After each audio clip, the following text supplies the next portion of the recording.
Hi hello ಎಲ್ಲರಿಗೂ ನಮಸ್ಕಾರ. ನಾನು ಮೃತ್ಯುಂಜಯ್. ಈ ದಿನ ನಾವು ಅತ್ಯಂತ ಪ್ರಮುಖವಾಗಿರುವಂತಹ ಒಂದು ಕಾಲಘಟ್ಟದ ಬಗ್ಗೆ ಮಾತಾಡಲಿಕ್ಕಿದ್ದೇವೆ. ಅದು ಭಾರತದ ರಾಷ್ಟ್ರೀಯ ಚಳವಳಿ. ಇದು ದ್ವಿತೀಯ PUCಯ ಈ ಇತಿಹಾಸ ಪಠ್ಯದಲ್ಲಿ 7ನೇ ಅಧ್ಯಾಯದ 6ನೇ ಉಪ ಅಧ್ಯಾಯ. ಇದು ಸ್ವಲ್ಪ ಲೆಂದಿ ಆಗಿರುವಂತಹ ಅಧ್ಯಾಯ ಆಗಿರುವುದರಿಂದ ಇದರಲ್ಲಿ ಭಾಗ 1, 2, 3 ಮಾಡಬೇಕು ಅಂತ ನಾನು ಅನ್ಕೊಂಡಿದ್ದೀನಿ. ಭಾಗ 1ರೊಳಗೆ ಈ ಭಾರತದ ರಾಷ್ಟ್ರೀಯ ಚಳವಳಿಯ ಹಿನ್ನೆಲೆ ಏನಿತ್ತು ಮತ್ತು ರಾಷ್ಟ್ರೀಯ ಚಳವಳಿಗೆ ಕಾರಣ ಆದಂತಹ ಪ್ರಮುಖ ಅಂಶಗಳು ಯಾವ್ಯಾವುದು, ಹಾಗೆ 1885ರಲ್ಲಿ ಸ್ಥಾಪನೆಯಾದಂತಹ ರಾಷ್ಟ್ರೀಯ ಕಾಂಗ್ರೆಸ್ ಅಂದ್ರೇನು, ಅದರ ಧ್ಯೇಯೋದ್ದೇಶಗಳೇನಾಗಿತ್ತು, ಅದರಿಂದ ಹುಟ್ಕೊಂಡಂತಹ ನಾಯಕರು ಯಾರ್ಯಾರು ಅನ್ನುವಂತಹ ವಿಷಯವನ್ನು ಭಾಗ 1ರಲ್ಲಿ ನೋಡಿದರೆ, ಎರಡನೇ ಭಾಗದಲ್ಲಿ ನಾವು ಭಾರತದ ರಾಷ್ಟ್ರೀಯ ಚಳವಳಿಯ ದ್ವಿತೀಯ ಅಂತ ಕರಿತೀವಿ. 1920ರಿಂದ 47ರ ಅವಧಿ, ಅದು ಗಾಂಧಿ ಯುಗ. ಅದರ ಬಗ್ಗೆ ನಾವು ಭಾಗ 2ರಲ್ಲಿ ವಿವರಣಾತ್ಮಕವಾಗಿ ನೋಡಲಿಕ್ಕಿದ್ದೇವೆ. ಇನ್ನು ಅಂತಿಮ ಭಾಗದಲ್ಲಿ ಅಂದರೆ ಈ ಅಧ್ಯಾಯದ 3ನೇ ಭಾಗದಲ್ಲಿ ಸುಭಾಷ್ ಚಂದ್ರ ಬೋಸರ ಬಗ್ಗೆ ಹಾಗೂ ಈ ಭಾರತದ ರಾಷ್ಟ್ರೀಯ ಚಳವಳಿಯಲ್ಲಿ ನಮ್ಮ ಕರ್ನಾಟಕದ ಪಾತ್ರ ಏನಿತ್ತು ಅನ್ನೋದನ್ನು ನಾವು ಈ ಅಧ್ಯಾಯದ 3ನೇ ಭಾಗದಲ್ಲಿ ನೋಡಲಿಕ್ಕಿದ್ದೇವೆ. ಈ ದಿನದ ತರಗತಿಯನ್ನ ಬಾಲಗಂಗಾಧರ ತಿಲಕರ ಸ್ವರಾಜ್ಯ ನನ್ನ ಆಜನ್ಮ ಸಿದ್ಧ ಹಕ್ಕು ಅನ್ನುವಂತಹ ಒಂದು ಮಾತಿನೊಂದಿಗೆ ಆರಂಭಿಸೋಣ. ಭಾರತದ ರಾಷ್ಟ್ರೀಯ ಚಳವಳಿ ನಾವೀಗಾಗಲೇ ನೋಡಿದ ಹಂಗ ಹಿಂದಿನ ಅಧ್ಯಾಯಗಳಲ್ಲಿ ನಾವು 1857ರ ದಂಗೆಯನ್ನು ನೋಡಿದ್ವಿ. 1858ರಲ್ಲಿ ಬ್ರಿಟಿಷ್ ರಾಣಿ ಒಂದು ಘೋಷಣೆಯನ್ನು ಸಹ ಹೊರಡಿಸಿದ್ಲು. ಅದರ ಮೂಲಕ ಕೆಲವೊಂದಿಷ್ಟು ಅವಕಾಶಗಳನ್ನು ಭಾರತೀಯರಿಗೆ ಬಿಟ್ಟುಕೊಟ್ರು.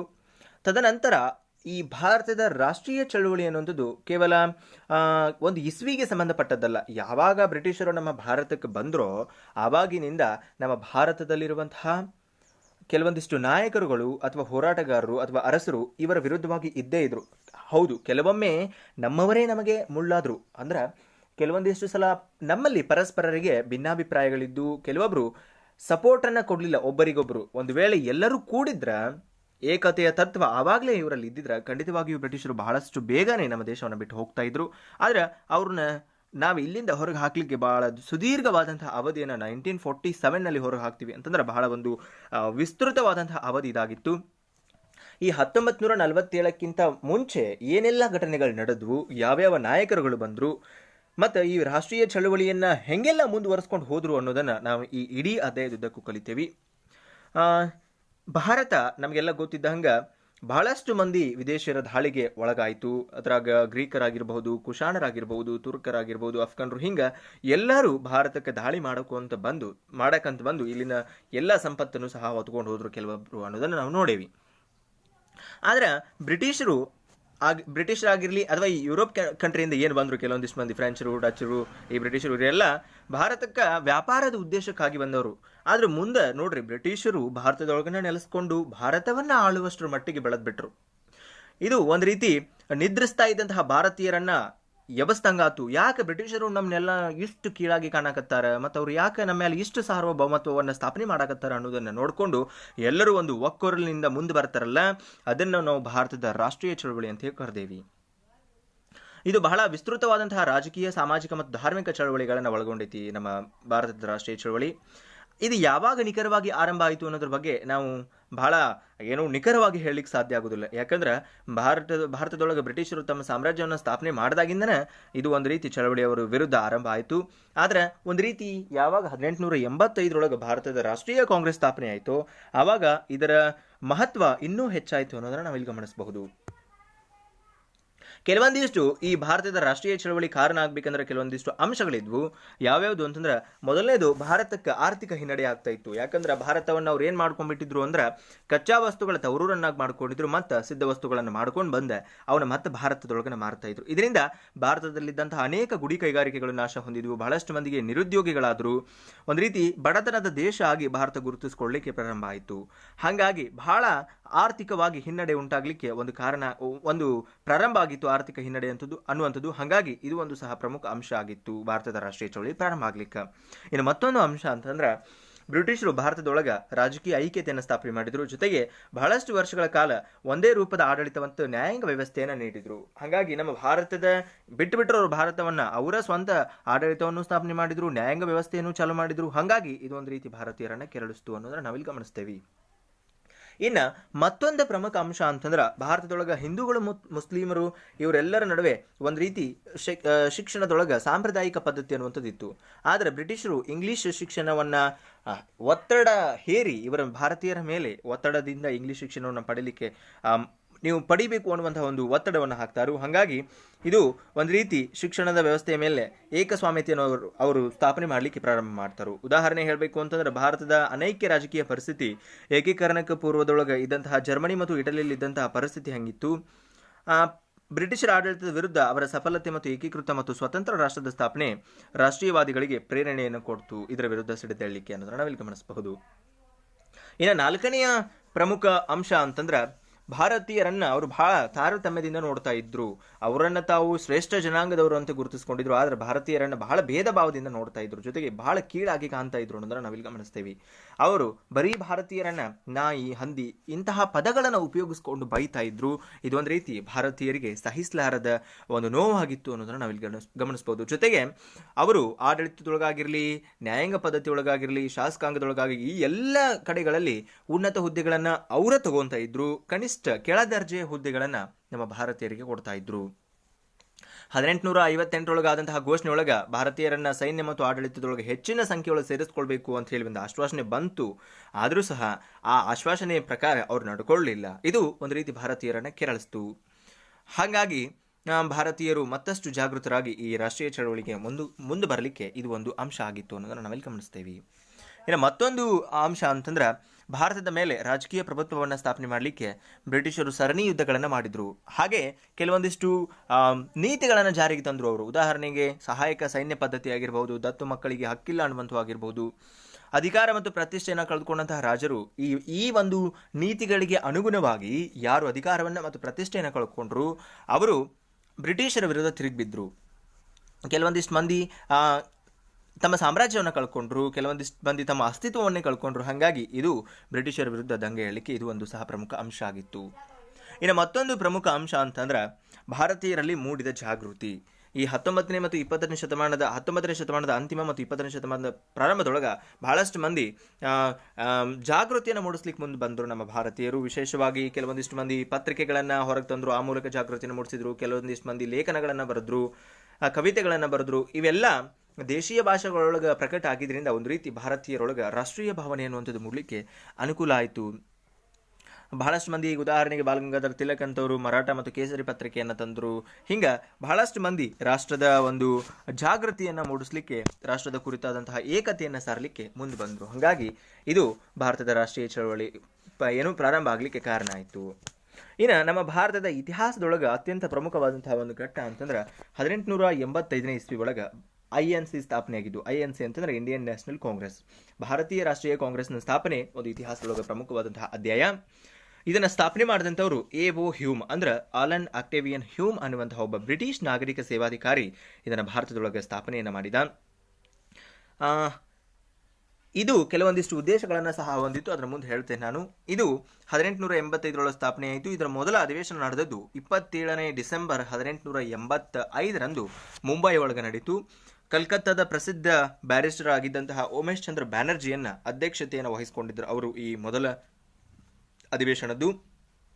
ಇದರೊಳಗೆ ಬಹಳಷ್ಟು ಮಂದಿ ಭಾರತೀಯರು ಭಾಗವಹಿಸಿದ್ರು. ವಿಶೇಷವಾಗಿ 72 ಮಂದಿ ಪ್ರತಿನಿಧಿಗಳು ಇದರ ಭಾಗವಹಿಸಿದ್ರು. ಕರ್ನಾಟಕದಿಂದನೂ ಸಹ 4 ಮಂದಿ ಇದರೊಳಗೆ ಭಾಗವಹಿಸಿದ್ರು.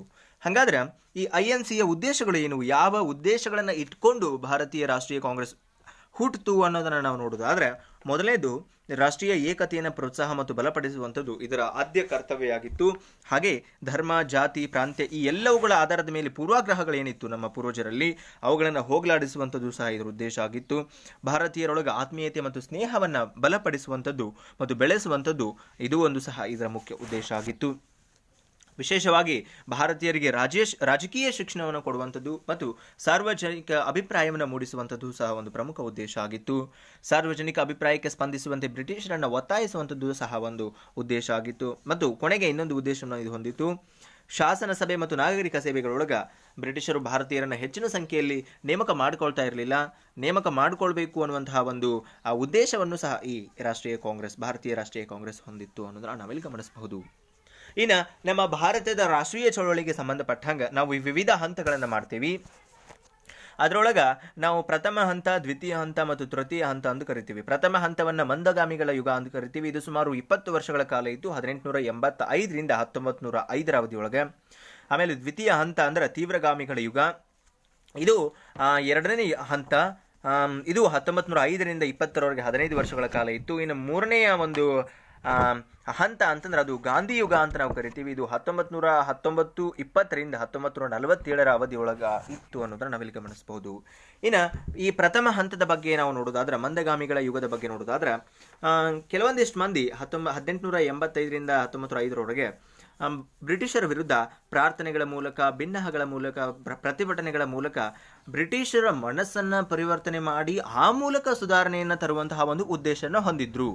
ಅವರನ್ನ ನಾವು ಮಂದಗಾಮಿಗಳು ಅಂತ ಕರಿತೀವಿ. ಅವರಲ್ಲಿ ಪ್ರಮುಖವಾದಂತಹ ಮಂದಗಾಮಿಗಳು ಅಂತಂದ್ರೆ ದಾದಾಬಾಯಿ ನವರೋಜಿ ಆಗಿರಬಹುದು, ಫಿರೋಜ್ ಶಾ ಮೆಹ್ತಾ ಆಗಿರಬಹುದು, ಸುರೇಂದ್ರನಾಥ್ ಬ್ಯಾನರ್ಜಿ ಆಗಿರಬಹುದು, ಗೋಪಾಲಕೃಷ್ಣ ಗೋಖಲೆ, ಇವರೆಲ್ಲ ಪ್ರಮುಖ ಮಂದಗಾಮಿ ನಾಯಕರಾಗಿದ್ರು ರಾಷ್ಟ್ರೀಯ ಕಾಂಗ್ರೆಸ್ನ ಅಂತ ಹೇಳಿ ನಾವಿಲ್ಲಿ ಗಮನಿಸ್ತೇವೆ. ದಾದಾಬಾಯಿ ನವರೋಜಿ ಇವರನ್ನ ನಾವು ಭಾರತದ ವೃದ್ಧ ಪಿತಾಮಹ ಅಂತ ಕರಿತೀವಿ. ಇವರು 1866ನೇ ಇಸ್ವಿ ಒಳಗ ಈಸ್ಟ್ ಇಂಡಿಯಾ ಅಸೋಸಿಯೇಷನ್ ಅನ್ನುವಂತಹ ಸಂಸ್ಥೆಯನ್ನ ಸ್ಥಾಪನೆ ಮಾಡಿದ್ರು. ಈ ಸಂಸ್ಥೆ ಭಾರತೀಯರ ಬೇಡಿಕೆಗಳನ್ನ ಲಂಡನ್ಗೆ ತಗೊಂಡು ಹೋಗಿ ಬ್ರಿಟಿಷ್ ಪ್ರಜೆಗಳು ಮತ್ತು ಶಾಸಕರ ಮೇಲೆ ಪ್ರಭಾವ ಬೀರುವುದರ ಮೂಲಕ ಭಾರತೀಯರಿಗೆ ಅನುಕೂಲ ಆಗುವಂತಹ ನೀತಿಗಳು ಮತ್ತು ಕಾನೂನುಗಳನ್ನು ಜಾರಿಗೆ ತರುವಲ್ಲಿ ಈ ದಾದಾಬಾಯಿ ನವರೋಜಿಯರು ಸ್ಥಾಪನೆ ಮಾಡಿದಂತಹ ಈ ಒಂದು ಸಂಸ್ಥೆ ಶ್ರಮಿಸಿತು ಅನ್ನೋದನ್ನ ನಾವಿಲ್ಲಿ ಗಮನಿಸಬಹುದು. ಹಾಗೆ ಬ್ರಿಟಿಷ್ ಸರ್ಕಾರಕ್ಕೆ ಇವರು ಮನವಿಗಳನ್ನು ಸಲ್ಲಿಸಿದ್ರು, ಲಂಡನ್ಗೆ ಪ್ರತಿನಿಧಿಗಳನ್ನು ಕಳಿಸಿದ್ರು. ಆದರೆ ಇವರು ಒಂದು ಹೋರಾಟದ ನೀತಿ ಏನಾಗಿತ್ತು, ಅದು ಶಾಂತಿಯುತವಾಗಿತ್ತು ಅನ್ನೋದನ್ನ ನಾವಿಲ್ಲಿ ಗಮನಿಸಬಹುದು. ಬಹಳ ಮುಖ್ಯವಾಗಿ ಬಹಳ ಮಂದಿ ಇವರನ್ನ ಟೀಕಿಸ್ತಾರ. ಯಾಕಂತಂದ್ರೆ ಇವರು ಏನು ಬಹಳ ಮಂದಗಾಮಿಗಳು, ಇವರಿಗೆ ಆವೇಶ ಅನ್ನೋದ ಇಲ್ಲ ಅಂತ ಹೇಳಿ ಬಹಳಷ್ಟು ಮಂದಿ ಇವರನ್ನ ಆಗ ಟೀಕಿಸಿದ್ರು. ಆದ್ರೆ ಇವರಿಂದ ನಿರೀಕ್ಷಿತ ಮಟ್ಟದ ಸುಧಾರಣೆಯನ್ನು ಕಾಣ್ಲಿಕ್ಕೆ ಆಗ್ಲಿಲ್ಲ ನಮ್ಮ ಇತಿಹಾಸದೊಳಗೆ. ಮತ್ತು ಭಾರತಕ್ಕೆ ಏನಾದರೂ ಒಳಿತನ್ನ ಮಾಡಬೇಕು ಅನ್ನುವಂಥದ್ರೊಳಗೆ ಇವರ ನಿರೀಕ್ಷಿತ ಮಟ್ಟದ ಒಂದು ಸುಧಾರಣೆಯನ್ನು ಕಾಣಲಿಲ್ಲ. ಅವರ ಮತ್ತು ಶೋಷಣಾತ್ಮಕ ಆಡಳಿತ ಮುಂದುವರಿತು. ಅಫ್ಕೋರ್ಸ್ ಮಂದಗಾಮಿಗಳು ಕೆಲವೊಂದಿಷ್ಟು ಅವರ ಏನು ಕೃತ್ಯಗಳನ್ನ ಬಯಲಿಗೆ ತಂದ್ರು, ಆದ್ರೆ ಭಾರತೀಯರ ಆಸಕ್ತಿಗಳನ್ನ ಪರಿಗಣಿಸೋದ್ರೊಳಗೆ ಸ್ವಲ್ಪ ವಿಫಲತೆಯನ್ನ ಕಂಡ್ರು. ಜೊತೆಗೆ ಕೆಲವೊಂದಿಷ್ಟು ಮಂದಿ ಇವರು ಮಾಡ್ತಾ ಇರುವಂಥದ್ದು ಸರಿಯಲ್ಲ, ಬ್ರಿಟಿಷರು ನಮ್ಮನ್ನ ಆಳ್ತಾ ಇದ್ದಾರೆ, ಅವರ ವಿರುದ್ಧ ಸಿಡಿದು ಹೇಳ್ಬೇಕಾಗಿತ್ತು ಅನ್ನುವಂಥದ್ದನ್ನು ಸಹ ಹೊರಗೆ ಹಾಕಿದ್ರು. ಹಾಗಾಗಿ ಒಂದು ರೀತಿ ಬಹಳಷ್ಟು ಮಂದಿ ಈ ಮಂದಗಾಮಿಗಳು ನಿರೀಕ್ಷಿತ ಮಟ್ಟದ ಒಂದು ಸುಧಾರಣೆಯನ್ನು ತರಲಿಕ್ಕೆ ಆಗಲಿಲ್ಲ. ಇದಾದ ನಂತರ ಬರುವಂಥದ್ದು ದ್ವಿತೀಯ ಹಂತ. ಅದನ್ನು ನಾವು ತೀವ್ರಗಾಮಿಗಳ ಯುಗ ಅಥವಾ ಕ್ರಾಂತಿಕಾರಿಗಳ ಯುಗ ಅಂತ ಕರಿತೀವಿ. 1905ರಿಂದ 1920ರ ಅವಧಿಯನ್ನ ನಾವು ತೀವ್ರಗಾಮಿಗಳ ಯುಗ ಅಂತ ಕರಿತೀವಿ. ಪ್ರಮುಖವಾದಂತಹ ಈ ತೀವ್ರಗಾಮಿಗಳು ಅಂತಂದ್ರೆ ನಾವು ಲಾಲ್ ಬಾಲ್ ಪಾಲ್ ಅಂತ ಕರಿತೇವೆ. ಸಾಮಾನ್ಯವಾಗಿ ಲಾಲಾ ಲಜಪತ್ ರಾಯ್ ಆಗಿರಬಹುದು, ಬಾಲ್ ಗಂಗಾಧರ್ ತಿಲಕ್ ಆಗಿರಬಹುದು ಮತ್ತು ಬಿಪಿನ್ ಚಂದ್ರಪಾಲ್ ಇವರು ಪ್ರಮುಖವಾದಂತಹ ಒಂದು ತೀವ್ರಗಾಮಿ ನಾಯಕರುಗಳಾಗಿದ್ರು. ಇವರು ಹುಟ್ಕೋಬೇಕು ಅಂತಂದ್ರೆ ಈ ತೀವ್ರಗಾಮಿ ಎನ್ನುವಂತಹ ಒಂದು ಈ ವ್ಯವಸ್ಥೆ ಅಥವಾ ಈ ವ್ಯಕ್ತಿಗಳು ಬೆಳಿಬೇಕು ಅಂತಂದ್ರೆ ಕೆಲವೊಂದಿಷ್ಟು ಪ್ರಮುಖವಾದಂತಹ ಕಾರಣಗಳಿದ್ವು. ಯಾಕೆ ಇವರು ಅಸ್ತಿತ್ವಕ್ಕೆ ಬಂದ್ರು ಅಂತಂದ್ರೆ ಅದಕ್ಕೆ ಕೆಲವೊಂದಿಷ್ಟು ಕಾರಣಗಳನ್ನ ನಾವು ನೋಡ್ತೀವಿ.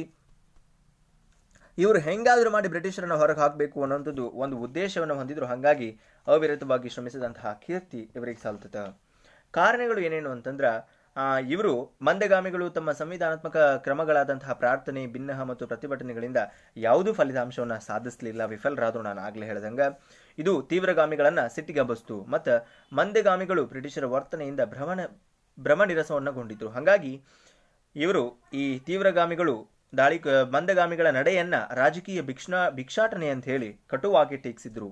ಇದು ಒಂದು ರೀತಿ ಅವರು ವಿಫಲ ಆಗಿದ್ದರಿಂದ ಇವರು ಹುಟ್ಕೊಳ್ಳಿಕ್ಕೆ ಅದು ಒಂದು ಕಾರಣ ಆಯಿತು. ಇನ್ನು ಮತ್ತೊಂದು ಕಾರಣ ಅಂತಂದ್ರೆ 1896ರಿಂದ 98 ಮತ್ತು 1899ರಿಂದ 1901ರ ಅವಧಿ ಒಳಗ ಭಾರತದೊಳಗ ಬರಗಾಲ ಬಿದ್ದಿತ್ತು. ಅಂತಹ ಸಂದರ್ಭದೊಳಗೆ ಬಹಳ ಮಂದಿ ಭಾರತೀಯರು ಮರಣವನ್ನು ಹೊಂದಿದ್ರು.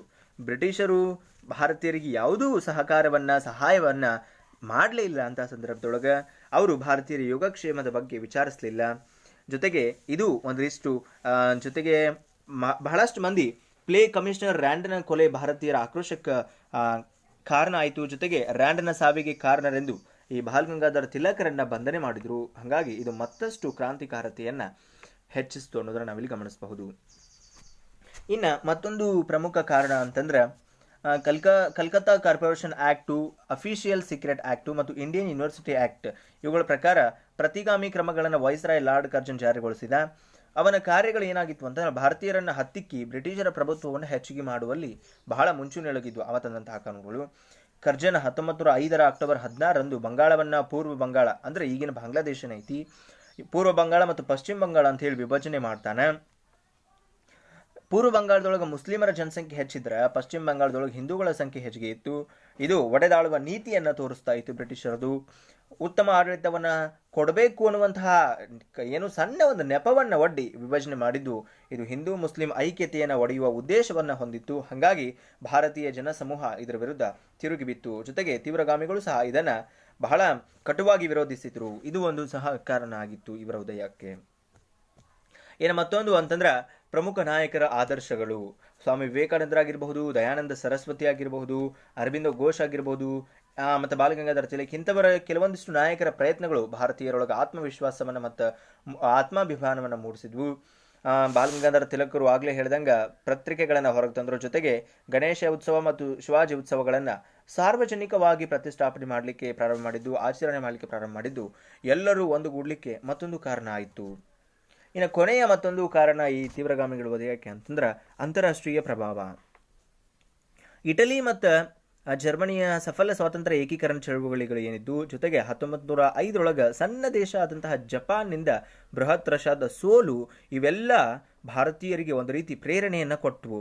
ಅಷ್ಟಷ್ಟು ಸಣ್ಣ ಕಂಟ್ರಿಗಳ ಅವ್ರನ್ನೆಲ್ಲ ಗೆದ್ದಿರುವಾಗ ನಾವ್ಯಾಕೆ ಬ್ರಿಟಿಷರ ವಿರುದ್ಧ ಗೆಲ್ಲಿಕ್ಕೆ ಆಗುವುದಿಲ್ಲ ಅನ್ನುವಂಥ ಒಂದು ಆಲೋಚನೆ ಸಹ ಭಾರತೀಯರೊಳಗೆ ಬಂತು. ಹಾಗಾಗಿ ತಾವು ಕೂಡ ಒಗ್ಗಟ್ಟಾಗಿ ಬ್ರಿಟಿಷರನ್ನ ಓಡಿಸಬಹುದು ಅನ್ನುವಂತಹ ರಾಷ್ಟ್ರೀಯವಾದಿಗಳು ಯೋಚನೆಯನ್ನ ಮಾಡ್ಲಿಕ್ಕೆ ಪ್ರಾರಂಭ ಮಾಡಿದ್ರು. ಇದು ಸಹ ಒಂದು ಇವರ ಉದಯಕ್ಕೆ ಕಾರಣ ಆಗಿತ್ತು ಅನ್ನೋದನ್ನ ನಾವಿಲ್ಲಿ ಗಮನಿಸಬಹುದು. ಇದಾದ ನಂತರ ಈ ಅವಧಿಯ ನಂತರ ಕೆಲವೊಂದಿಷ್ಟು ಪ್ರಮುಖ ಘಟನೆಗಳು ನಡೀತಾವ ಈ ಸಂದರ್ಭದೊಳಗ. ಅವುಗಳು ಅಂತಂದ್ರೆ ಬಹಳ ಪ್ರಮುಖವಾಗಿ ಕೆಲವೊಂದಿಷ್ಟು ಘಟನೆಗಳನ್ನ ನಾವು ಇಲ್ಲಿ ಗಮನಿಸುವುದು ಆದ್ರೆ ಒಂದು ಬಂಗಾಳದ ವಿಭಜನೆ. ನಾನು ಆಗಲೇ ಹೇಳ್ದಂಗೆ 1905 ಇದನ್ನ ಬಂಗಾಳವನ್ನು ವಿಭಜನೆ ಮಾಡ್ತಾರೆ, ಪೂರ್ವ ಬಂಗಾಳ ಮತ್ತು ಪಶ್ಚಿಮ ಬಂಗಾಳ ಅಂತ ಹೇಳಿ. ಹಿಂದೂ ಮುಸ್ಲಿಮರ ನಡುವೆ ಒಡಕನ್ನ ಉಂಟು ಮಾಡುವಂತಹ ಉದ್ದೇಶವನ್ನ ಇದು ಹೊಂದಿತ್ತು. ಹಾಗಾಗಿ ಇದನ್ನು ಬಹಳ ತೀವ್ರವಾಗಿ ಜನ ವಿರೋಧ ಮಾಡಿದ್ರು. ಜೊತೆಗೆ ವಿದೇಶಿ ವಸ್ತುಗಳ ಬಹಿಷ್ಕಾರವನ್ನ ಹಾಕಿದ್ರು. ಭಾರತೀಯ ವಸ್ತುಗಳನ್ನು ಮಾತ್ರ ಸ್ವದೇಶಿ ವಸ್ತುಗಳ ಬಳಕೆಗೆ ಒತ್ತನ್ನ ಕೊಟ್ಟರು. ಕೊನೆಗೆ ಬ್ರಿಟಿಷರು ಈ ಒಂದು ಭಾರತೀಯರ ವಿರೋಧಕ್ಕೆ ಮಣಿದು 1911 ಬಂಗಾಳದ ವಿಭಜನೆಯನ್ನು ರದ್ದುಗೊಳಿಸಿದ್ರು. ಇನ್ನು ಎರಡನೇ ಮತ್ತೊಂದು ಪ್ರಮುಖ ಘಟನೆ ಅಂತಂದ್ರೆ ಸೂರತ್ ಒಡಕು. ಇದು ನಡೆದದ್ದು 1907 ತೀವ್ರಗಾಮಿಗಳು ಮತ್ತು ಮಂದಗಾಮಿಗಳೊಳಗ ಅಧ್ಯಕ್ಷರ ಚುನಾವಣೆ ಉದ್ದೇಶಗಳ ನಿಶ್ಚಯ ಮತ್ತು ಕಾಂಗ್ರೆಸ್ನ ನಿರ್ಣಯಗಳನ್ನು ಜಾರಿಗೆ ತರುವಂತಹ ಉದ್ದೇಶಗಳಿಂದ ಬಹಳ ಭಿನ್ನಾಭಿಪ್ರಾಯಗಳು ಇದ್ವು. ಹಾಗಾಗಿ ಇದು 1906 ಕಾಂಗ್ರೆಸ್ ಅಧಿವೇಶನಕ್ಕೆ ತೀವ್ರಗಾಮಿ ನಾಯಕನನ್ನ ಅಧ್ಯಕ್ಷನಾಗಿ ಮಾಡಬೇಕು ಅನ್ನುವಂತಹ ಬೇಡಿಕೆ ಇತ್ತು. ಕೊನೆಗೆ ಎರಡೂ ಗುಂಪುಗಳು ದಾದಾಬಾಯಿ ನವರೋಜಿಯವರ ಅಧ್ಯಕ್ಷತೆಗೆ ಒಪ್ಪಿದ್ವು. ಒಂದು ರೀತಿ ಇವರಿಬ್ಬರ ನಡುವಿನ ಈ ಭಿನ್ನಾಭಿಪ್ರಾಯವೇ ಈ ಸೂರತ್ ಅಧಿವೇಶನಕ್ಕೆ ಸೂರತ್ ಒಡಕು ಅಂತ ನಾವು ಇದನ್ನು ಕರಿತೇವೆ. ಸ್ವರಾಜ್ ಅಂದ್ರ ಸ್ವಯಂ ಆಡಳಿತ ಕಾಂಗ್ರೆಸ್ನ ಗುರಿ ಅಂತ ಹೇಳಿ ಘೋಷಣೆ ಮಾಡುವಲ್ಲಿ ತೀವ್ರಗಾಮಿಗಳು ಸಫಲರಾಗ್ತಾರೆ. 1907 ಸೂರತ್ ಅಧಿವೇಶನದೊಳಗೆ ಮತ್ತೆ ಭಿನ್ನಾಭಿಪ್ರಾಯಗಳು ಮೂಡ್ತಾವ. ಮಂದಗಾಮಿಗಳು ರಾಸ್ ಬಿಹಾರಿ ಘೋಷ್ ರವರು ಅಧ್ಯಕ್ಷರಾಗಬೇಕು ಅಂತ ಹೇಳಿದ್ರೆ, ತೀವ್ರಗಾಮಿಗಳು ಲಾಲಾ ಲಜಪತ್ ರಾಯ್ ಅವರನ್ನ ಅಧ್ಯಕ್ಷರನ್ನಾಗಿ ಮಾಡ್ಲಿಕ್ಕೆ ಬಯಸ್ತಾರೆ. ಎರಡೂ ಗುಂಪುಗಳಿಗೆ ಹೊಂದಾಣಿಕೆ ಆಗದೆ ಇರೋದ್ರಿಂದ ಭಾರತೀಯ ರಾಷ್ಟ್ರೀಯ ಕಾಂಗ್ರೆಸ್ ಒಳಗೆ ಸಾಮಾನ್ಯವಾಗಿ ಒಡಕು ಬಿರುಕು ಅನ್ನುವಂಥದ್ದು ಮೂಡ್ತು. ಇದನ್ನ ನಾವು ಸೂರತ್ ಒಡಕು ಅಂತ ಹೇಳಿ ಕರಿತೇವೆ. ತೀವ್ರಗಾಮಿಗಳನ್ನ ಸೆದೆ ಬಡಬೇಕು ಅಂತ ಹೇಳಿ ಬ್ರಿಟಿಷರು ಬಹಳಷ್ಟು ಕ್ರಮಗಳನ್ನ ತಗೊಂತಾರೆ. ಅವುಗಳಲ್ಲಿ ಬಹಳ ಪ್ರಮುಖವಾದಂತಹ ಕಾನೂನುಗಳು ಅಂತಂದ್ರೆ ಮೀಟಿಂಗ್ ಆಕ್ಟ್ಸ್, 1907 ಮೀಟಿಂಗ್ ಆಕ್ಟ್ಸ್ ಆಗಿರಬಹುದು. ಆಮೇಲೆ 1908 ಇಂಡಿಯನ್ ನ್ಯೂಸ್ ಪೇಪರ್ ಆಕ್ಟ್ ಆಗಿರಬಹುದು. ಆಮೇಲೆ 1908 ಮತ್ತೊಂದು ಆಕ್ಟ್ ಬರ್ತದೆ, ಕ್ರಿಮಿನಲ್ ಲಾ ಅಮೆಂಡ್ಮೆಂಟ್ ಆಕ್ಟ್ ಅನ್ನುವಂಥದ್ದು. ಜೊತೆಗೆ 1910 ಇಂಡಿಯನ್ ಪ್ರೆಸ್ ಆಕ್ಟ್ ಅನ್ನುವಂಥದ್ದು. ಈ ಎಲ್ಲ ಕಾಯ್ದೆಗಳನ್ನು ಜಾರಿಗೆ ತಂದು ಈ ತೀವ್ರಗಾಮಿಗಳನ್ನ ಹತೋಟಿಗೆ ತರಲಿಕ್ಕೆ ಅವರು ಮುಂದೆ ಬರ್ತಾರು. ಮತ್ತೊಂದು ಪ್ರಮುಖವಾದಂತಹ ಘಟನೆ ಅಂತಂದ್ರೆ ಕ್ರಾಂತಿಕಾರಿ ಭಯೋತ್ಪಾದನೆ. ಈ ಬ್ರಿಟಿಷರ ನೀತಿಗಳು ಭಾರತೀಯರನ್ನ ಕೆರಳಿಸಿದ್ವು. ಹಾಗಾಗಿ ಭಾರತೀಯರ ಭಯೋತ್ಪಾದನೆಯನ್ನ ಉತ್ತೇಜಿಸಲಿಕ್ಕೆ ಒಂದು ರೀತಿ ಅನುಕೂಲಕರ ಆಗಿತ್ತು. ಕ್ರಾಂತಿಕಾರಿಗಳು ತೀವ್ರ ರಾಷ್ಟ್ರೀಯವಾದಿಗಳಾಗಿದ್ರು. ಜಡ ಪ್ರತಿರೋಧಗಳೊಳಗೆ ಅವರಿಗೆ ನಂಬಿಕೆ ಇರಲಿಲ್ಲ. ಬ್ರಿಟಿಷರನ್ನ ಭಾರತದಿಂದ ಓಡಿಸಲಿಕ್ಕೆ ಅವರು ಹಿಂಸಾತ್ಮಕ ಚಟುವಟಿಕೆಗಳು ಸಹ ಸಿದ್ಧರಾಗಿದ್ರು. ಅನೇಕ ಗುಪ್ತ ಸಂಘಗಳು ತಲೆ ಎತ್ತಿದ್ವು ಮತ್ತು ಕೊಲೆಗಳು, ಬಾಂಬ್ ದಾಳಿಗಳು, ಶಸ್ತ್ರಾಸ್ತ್ರಗಳು, ಖಜಾನೆಯ ಲೂಟಿ ಈ ಎಲ್ಲ ಭಾರತೀಯರು ಮಾಡಲಿಕ್ಕೆ ಪ್ರಾರಂಭ ಮಾಡಿದ್ರು. ಹಾಗಾಗಿ ಕ್ರಾಂತಿಕಾರಿಗಳು ಕೋಲಾಹಲವನ್ನು ಉಂಟು ಮಾಡುವಲ್ಲಿ ಸಫಲರಾದರು. ಆದ್ರೆ ಅವರಲ್ಲಿ ಬಹುತೇಕರನ್ನ ದಸ್ತಗಿರಿ ಮಾಡಿದ್ರು, ಗಡೀಪಾರು ಮಾಡಿದ್ರು, ಕೊಂದ್ರು ಮತ್ತು ನೇಣಿಗೆ ಹಾಕಿದ್ರು. ಹಿಂಗ ಅವರು ಒಂದು ಕ್ರಾಂತಿಕಾರಿ ಚಟುವಟಿಕೆಗಳಿಗೆ ತಿಲಾಂಜಲಿಯನ್ನು ಹಾಡಿದರು ಬ್ರಿಟಿಷರು ಅನ್ನೋದನ್ನು ಸಹ ನಾವಿಲ್ಲಿ ಗಮನಿಸ್ತೇವೆ. ಇನ್ನು ಮತ್ತೊಂದು ಪ್ರಮುಖವಾದಂತಹ ಘಟನೆ ಅಂತಂದ್ರೆ ಕೋಮುವಾದದ ಬೆಳವಣಿಗೆ. ನವಾಬ್ ಆಗಾ ಖಾನ್ ನವಾಬ್ ಮೊಹಸಿನ್ ಉಲ್ ಮುಕ್ತ್ 1906 ಅಖಿಲ ಭಾರತ ಮುಸ್ಲಿಂ ಲೀಗ್ ಅಂದ್ರೆ all India Muslim league AIML ಅಂತ ಏನು ಕರಿತೀವಿ ಅದನ್ನು ಸ್ಥಾಪನೆ ಮಾಡಿದ್ರು. ಇದು ಶ್ರೀಮಂತ ನವಾಬರು, ಮಾಲೀಕರು ಮತ್ತು ಸುಶಿಕ್ಷಿತ ಮುಸ್ಲಿಮರ ಒಂದು ಭಾಗವನ್ನ ಪ್ರತಿನಿಧಿಸ್ತಾ ಇತ್ತು. ಲೀಗ್ ಬ್ರಿಟಿಷರಿಗೆ ನಿಷ್ಠೆ ವ್ಯಕ್ತಪಡಿಸ್ತಾ ಅಲ್ಲದನ ಬಂಗಾಳದ ವಿಭಜನೆಯನ್ನು ಒಪ್ಕೊಂತು ಮತ್ತು ಮುಸ್ಲಿಮರಿಗೆ ಪ್ರತ್ಯೇಕ ಮತದಾನದ ಹಕ್ಕನ್ನು ಕೋರ್ತು. ಪಂಜಾಬ್ ಹಿಂದೂ ಸಭಾ 1909 ಸ್ಥಾಪನೆ ಆಯಿತು. ಜೊತೆಗೆ ಇದಾದ ನಂತರ ಲೀಗ್ ಬಂಗಾಳದ ವಿಭಜನೆಯನ್ನು ಸಹ ಇವರು ಒಪ್ಕೊಂಡ್ರು. ಮುಸ್ಲಿಮರಿಗೆ ಪ್ರತ್ಯೇಕವಾದಂತಹ ಮತದಾನ ಹಕ್ಕನ್ನು ಕೊಡಬೇಕು ಅಂತ ಹೇಳಿ ಕೇಳ್ಕೊಂಡ್ರು. ಪಂಜಾಬ್ ಹಿಂದೂ ಸಭಾ 1909 ಸ್ಥಾಪನೆ ಆಯಿತು. ಅಖಿಲ ಭಾರತ ಹಿಂದೂ ಮಹಾಸಭಾದ ಪ್ರಥಮ ಅಧಿವೇಶನ 1909 ಕಾಸಿಂ ಬಜಾರದ ಮಹಾರಾಜರ ನೇತೃತ್ವದೊಳಗೆ ನಡೆಯಿತು. ಮುಸ್ಲಿಂ ಲೀಗ್ನಂತೆ ಹಿಂದೂ ಮಹಾಸಭಾ ಸಹ ಭಾರತೀಯ ರಾಷ್ಟ್ರೀಯ ಕಾಂಗ್ರೆಸ್ನ ವಿರೋಧಿಯಾಗಿತ್ತು ಅನ್ನೋದನ್ನು ನಾವಿಲ್ಲಿ ಗಮನಿಸಬಹುದು. ಹಿಂದೂ ಮಹಾಸಭಾ ಇದು ಮತ್ತು ಮುಸ್ಲಿಂ ಲೀಗ್ ಎರಡೂ ಸಹ ಭಾರತ ರಾಷ್ಟ್ರೀಯ ಕಾಂಗ್ರೆಸ್ ಅನ್ನು ವಿರೋಧಿಸ್ತಾ ಇತ್ತು ಅನ್ನೋದನ್ನು ನಾವಿಲ್ಲಿ ಗಮನಿಸಬಹುದು. ಇನ್ನು ಮತ್ತೊಂದು 5ನೇ ಪ್ರಮುಖವಾದಂತಹ ಘಟನೆ ಅಂತಂದ್ರೆ ಮಿಂಟೋ ಮಾರ್ಲೆ ಸುಧಾರಣೆಗಳು. ಇವು 1909 ಜಾರಿಗೆ ಬಂದಂಥದ್ದು. ಸೆಕ್ರೆಟರಿ ಆಫ್ ಸ್ಟೇಟ್ ಜಾನ್ ಮಾರ್ಲೆ ಮತ್ತು ವೈಸ್ ರಾಯ್ ಮಿಂಟೋ ಅವರಾಗಿದ್ದರಿಂದ ಇವರ ಹೆಸರೊಳಗ ಈ ಸುಧಾರಣೆಯನ್ನ ಕರೆಯಲಾಗಿದೆ. ಈ ಕಾಯ್ದೆಯ ಕೇಂದ್ರೀಯ ಮತ್ತು ಪ್ರಾಂತೀಯ ಸಭೆಗಳಿಗೆ ಚುನಾಯಿತ ಸದಸ್ಯರ ಸಂಖ್ಯೆಯನ್ನು ಹೆಚ್ಚಿಸಿದ್ರು. ಈ ಕಾಯ್ದೆ ಪ್ರಕಾರ ಕೇಂದ್ರ ಮತ್ತು ಪ್ರಾಂತೀಯ ಸಭೆಗಳಿಗಿದ್ದಂತಹ ಚುನಾಯಿತ ಸದಸ್ಯರ ಸಂಖ್ಯೆಯನ್ನ ಹೆಚ್ಚಿಗೆ ಮಾಡಿದ್ರು. ಆದ್ರೆ ಸಭೆಗಳೊಳಗ ಚುನಾವಣೆ ರಹಿತ ಸದಸ್ಯರು ಮತ್ತು ಅಧಿಕಾರಿಗಳ ಸಂಖ್ಯೆಗಿಂತ ಚುನಾಯಿತರ ಸಂಖ್ಯೆ ಕಡಿಮೆ ಆಗಿ ಉಳಿತು. ಇದು ಮುಸ್ಲಿಮರಿಗೆ ಪ್ರತ್ಯೇಕವಾದಂತಹ ಮತದಾನದ ಹಕ್ಕನ್ನು ಸಹ ಕೊಡ್ತು. ಹಿಂಗ ಮುಸ್ಲಿಮರಿಗೆ ಕಾಯ್ದಿಟ್ಟ ಸ್ಥಾನಗಳು ಮತ್ತು ಅವರ ಜನಸಂಖ್ಯೆಗಿಂತ ಹೆಚ್ಚಾಗಿತ್ತು. ಆದ್ರೆ ಮುಸ್ಲಿಮರಿಗೆ ಹಿಂದೂಗಳಿಗೆ ಇಲ್ಲಿ ಒಂದು ರೀತಿ ತಿಕ್ಕಾಟ ಅನ್ನುವಂಥದ್ದು ಮತ್ತೆ ಪ್ರಾರಂಭ ಆಯಿತು ಅನ್ನೋದನ್ನು ನಾವಿಲ್ಲಿ ಗಮನಿಸಬಹುದು. ಮತ್ತು ಇನ್ನೊಂದು ಪ್ರಮುಖವಾದಂತಹ ಘಟನೆ ಅಂತಂದ್ರೆ ಹೋಮ್ ರೂಲ್ ಲೀಗ್. ಶ್ರೀಮತಿ ಆನಿ ಬೆಸೆಂಟ್ ಮತ್ತು ಬಾಲಗಂಗಾಧರ ತಿಲಕರು ಹೋಮ್ ರೂಲ್ ಲೀಗ್ ಚಳವಳಿನ 1916 ಆರಂಭ ಮಾಡಿದ್ರು. ಸಾರ್ವಜನಿಕ ಸಭೆಗಳಾಗಿರ್ಬೋದು, ಚರ್ಚೆಗಳಾಗಿರ್ಬೋದು, ಭಾಷಣಗಳು, ಕರಪತ್ರಗಳು, ಈ ನಾಟಕಗಳು, ಈ ಎಲ್ಲವುಗಳ ಮೂಲಕ ದೇಶಭಕ್ತಿಯ ಒಂದು ಸ್ವತಂತ್ರ ಕಿಡಿಯ ಒಂದು ಸಂದೇಶವನ್ನ ಎಲ್ಲ ಕಡೆ ಈ ಲೀಗ್ ಹೋಮ್ ರೂಲ್ ಲೀಗ್ ಹರಡಿತು. ಈ ಚಳವಳಿಯ ಸಂದರ್ಭದೊಳಗ ತಿಲಕರು ಸ್ವರಾಜ್ಯ ನನ್ನ ಆಜನ್ಮ ಸಿದ್ಧ ಹಕ್ಕು, ನಾನು ಅದನ್ನು ಪಡೆದೇ ತೀರ್ತೀನಿ ಎನ್ನುವಂತಹ ಪ್ರಸಿದ್ಧವಾದಂತಹ ಘೋಷಣೆಯನ್ನು ಸಹ ಹೇಳಿದ್ರು. ಬಹಳ ಜನಪ್ರಿಯವಾದಂತಹ ಚಳವಳಿ ಇದಾಗಿತ್ತು. ಹಾಗಾಗಿ ಬ್ರಿಟಿಷರು ಆನಿ ಬೆಸೆಂಟರನ್ನ ದಸ್ತಗಿರಿ ಮಾಡಿದ್ರು. ಆದರೆ ಜನಾಂದೋಲನದ ಒತ್ತಡದಿಂದಾಗಿ ಮತ್ತೆ ಬಿಡುಗಡೆಯನ್ನ ಮಾಡಿದ್ರು ಅನ್ನೋದನ್ನು ನಾವಿಲ್ಲಿ ಗಮನಿಸಬೇಕು. ಇನ್ನು ಮತ್ತೊಂದು ಪ್ರಮುಖವಾದಂತಹ ಸುಧಾರಣೆ ಅಂತಂದ್ರೆ ಮಾಂಟೆಗೋ ಚೆಮ್ಸ್ಫರ್ಡ್ ಸುಧಾರಣೆಗಳು. ಇದು 1919 ಬಂದಂತಹ ಸುಧಾರಣೆಗಳನ್ನು ನಾವು ಈ ಮಾಂಟೆಗೋ ಚೆಮ್ಸ್ಫರ್ಡ್ ಸುಧಾರಣೆ ಅಂತ ಕರಿತೀವಿ. ಇಲ್ಲಿ ಡಯಾರ್ಕಿ ಅನ್ನುವಂತಹ ಒಂದು ವ್ಯವಸ್ಥೆ ಆಡಳಿತ ಅಸ್ತಿತ್ವಕ್ಕೆ ಬಂತು. ಅಂದ್ರೆ ದ್ವಿಸದನ ಶಾಸನ ಸಭೆಗಳನ್ನು ಜಾರಿಗೊಳಿಸಿದ್ರು. ಇದನ್ನ ಡಯಾರ್ಕಿ ಅಂತ ನಾವು ಕರಿತೀವಿ. 144 ಸದಸ್ಯರ ಕೇಂದ್ರ ಸಭೆ ಅಂದ್ರೆ ಕೆಳಮನೆ 144 ಸದಸ್ಯರಿದ್ರು. ಈಗ 104 ಚುನಾಯಿತ 40 ಸೀಮಿತ ಸದಸ್ಯ 104 ಚುನಾಯಿತ ಮತ್ತು 40 ನೇಮಿತ ಸದಸ್ಯರನ್ನ ಇದು ಒಳಗೊಂಡಿತ್ತು. ಹಂಗೆ ಮೇಲ್ಮನೆಯಾದಂತಹ ರಾಜ್ಯಸಭೆ 34 ಚುನಾಯಿತ ಸದಸ್ಯರನ್ನ ಮತ್ತು 26 ನೇಮಿತ ಸದಸ್ಯರನ್ನ ಒಳಗೊಂಡಿತ್ತು. ಅವಾಗ ಈಗ ನಾವು ಲೋಕಸಭೆ ಅಂತ ಕರಿತೀವಿ, ಅವಾಗ ಅದಕ್ಕೆ ಕೇಂದ್ರ ಸಭೆ ಅಂತ ಕರಿತಿದ್ರು. ರಾಜ್ಯಸಭೆಗೆ ನಾವು ಈಗಲೂ ರಾಜ್ಯಸಭೆ ಅಂತ ಹೇಳಿ ಕರಿತೀವಿ. ಇವಿಷ್ಟು ಈ ಒಂದು ಕೆಲವೊಂದಿಷ್ಟು ನಡೆದಂತಹ ಪ್ರಮುಖವಾದಂತಹ ಒಂದು ಘಟನೆಗಳು ಈ ಅಧ್ಯಾಯದಲ್ಲಿ ಬರುವಂಥವು. ಇನ್ನು ಮುಂದಿನ ಭಾಗದೊಳಗೆ ನಾವು ತೃತೀಯ ಹಂತ ಗಾಂಧಿ ಯುಗದ ಬಗ್ಗೆ ನೋಡ್ತೀವಿ. ಗಾಂಧೀಜಿಯವರ ಜೀವನ, ಭಾರತಕ್ಕೆ ಅವರು ಬಂದದ್ದು, ಅವರು ಕೈಗೊಂಡಂತಹ ಸತ್ಯಾಗ್ರಹಗಳು, ತಂದಂತಹ ಸುಧಾರಣೆಗಳು, ಅನುಸರಿಸಿದಂತಹ ತತ್ವಗಳು, ಈ ಎಲ್ಲ ವಿಚಾರಗಳ ಬಗ್ಗೆ ನಾವು ಮುಂದಿನ ಭಾಗದಲ್ಲಿ ಮತ್ತೆ ಅಧ್ಯಯನವನ್ನು ಮಾಡೋಣ. ಧನ್ಯವಾದಗಳು.